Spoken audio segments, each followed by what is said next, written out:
您呢一定想不到，虽然这鱼豆腐大家都吃过，这真材实料的您呢一定没吃到过。学会这个呀，就知道什么是有鱼的鱼豆腐了。用活鱼这口感更好，这鱼骨啊去不干净，喉咙会疼的。再去掉鱼皮，切成小块，用清水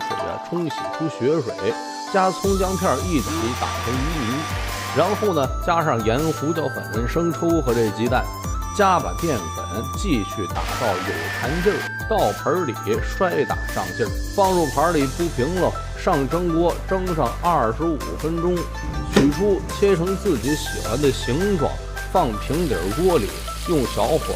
慢慢的煎至8面都金黄，自己个儿亲手做一份真材实料的鱼豆腐，吃完呢一定会说嘿，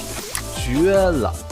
您呢一定想不到，这好的食材只需要最简单的烹饪方式，只靠这一道招牌菜，竟然让这家店红火了2年，并且是天天排队，10秒明哥教会您。新鲜蝶鱼尾处理干净了，两面呢改上10字花刀，重点是这制作酱汁儿，把海鲜酱、柱侯酱等屏幕上的调料放一起拌匀即可。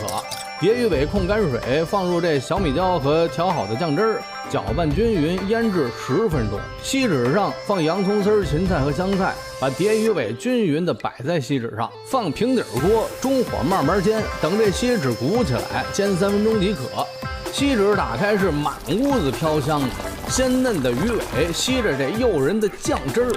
绝了！